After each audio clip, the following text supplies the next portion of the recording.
आज की दुनिया हमें एक ही चीज सिखाती है, बोलो, दिखाओ, सुनाओ, अपनी राय रखो, अपनी आवाज बुलंद करो। मतलब हर तरफ बस यही शोर है।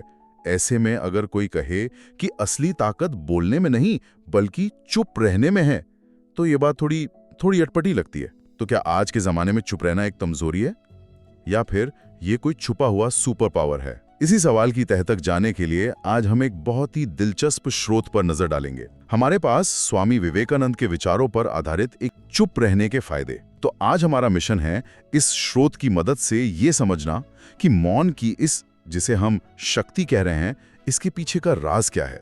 क्या ये वाकई हमारे दिमाग को तेज कर सकता है? क्या ये हमें आज की डिजिटल भागदौड़ में शांति दे सकता है? चलिए इस पड़ताल को शुरू करते हैं। तो स्रोत में जो सबसे पहली और धमाकेदार बात कही गई है वो ये है कि हमारा मन एक शार्पनर है, मतलब धार तेज करने वाला औजार। क्या कमाल की बात है। हम हमेशा मन का इस्तेमाल करने की बात करते हैं, पर उसे तेज करने के बारे में शायद ही कभी सोचते हैं। ये वाकई में बहुत गहरा विचार है और इसकी जड़ें अगर देखें तो वेदांत दर्शन से आती हैं, जहां मन को सिर्फ एक टूल नहीं माना जाता बल्कि उसे उस आईने की तरह देखा जाता है जिसमें हम अपनी असलियत देख सकते हैं। तो जब स्रोत कहता है कि मन को तेज करो, तो इसका मतलब सिर्फ बेहतर सोचना नहीं है। अच्छा। इसका गहरा मतलब है मन को इतना शांत और साफ करना कि उसमें कोई धुंधलापन ना रहे, ताकि हम चीजों को और खुद को वैसे ही देख सकें जैसे वे हैं। ये दिलचस्प है।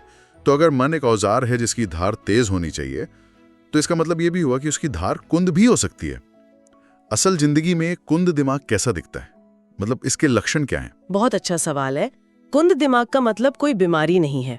इसके लक्षण बहुत आम हैं, जैसे छोटी छोटी बातों पर चिढ़ जाना। हाँ, ये तो होता है। बिना सोचे समझे प्रतिक्रिया देना या किसी एक काम पर ध्यान न लगा पाना। जब हमारा मन फालतू के विचारों और शोर से भरा होता है तो उसकी ऊर्जा बट जाती है। वो एक ऐसी कुल्हाड़ी की तरह हो जाता है जिसकी धार खराब हो चुकी है। आप मेहनत तो बहुत कर रहे हैं पर नतीजा कुछ नहीं निकल रहा।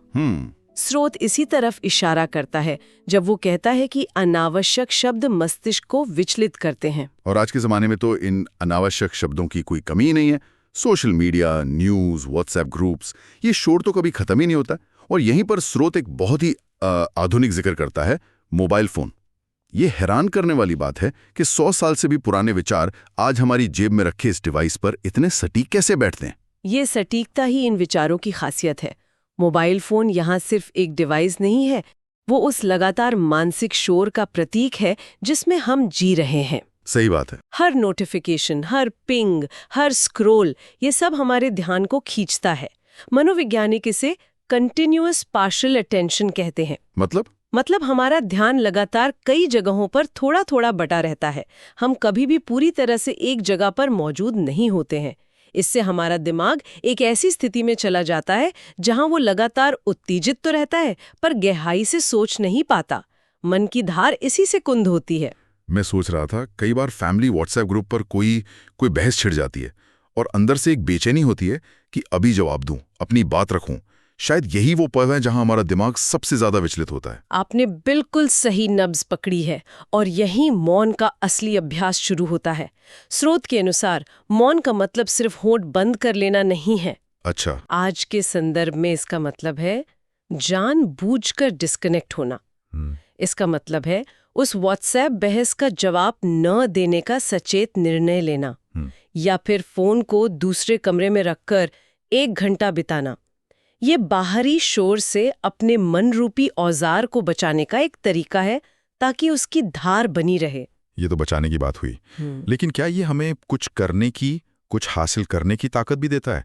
मतलब ये जो मौन है, क्या ये सिर्फ एक डिफेंसिव शील्ड है या एक ऑफेंसिव हथियार भी है? हाँ, यहीं पर बात और गहरी हो जाती है। स्रोत में एक और कमाल की उपमा है जो शायद इस पूरी चर्चा का केंद्र है। स्रोत कहता है मेडिटेशन एक डिफॉल्ट सेटिंग है। वाह, ये तो पूरी सोच ही पलट देता है। हम हमेशा सोचते हैं कि ध्यान या शांति कोई ऐसी चीज है जिसे हमें हासिल करना है, जैसे कोई कोर्स पूरा करना हो।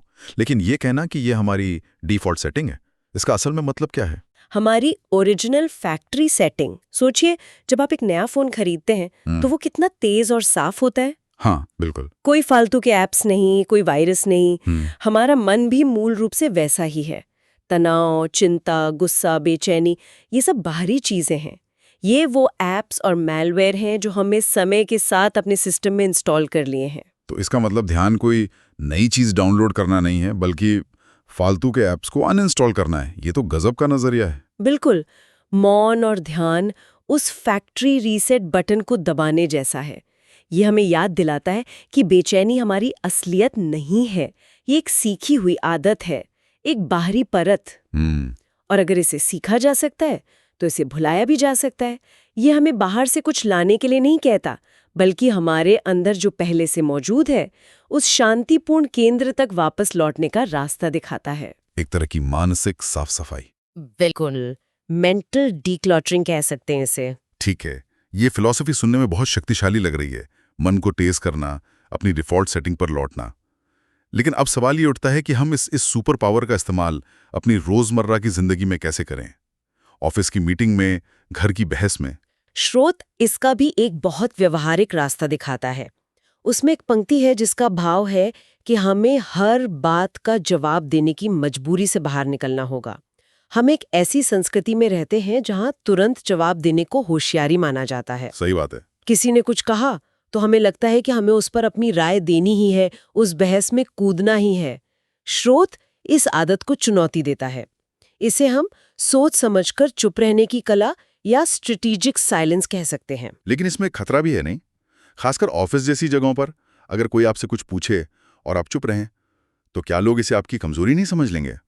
उन्हें लग सकता है कि आपके पास कहने के लिए कुछ है ही नहीं। ये एक बहुत ही जायज सवाल है और यहीं पर मौन के प्रकार को समझना जरूरी है। यहाँ बात घबराई हुई या खाली चुप्पी की नहीं हो रही है। यहाँ बात हो रही है एक सचेत, नियंत्रित और शक्तिशाली चुप्पी की। अच्छा। यह चुप्पी कमजोरी नहीं बल्कि आत्मनियंत्रण का प्रतीक है।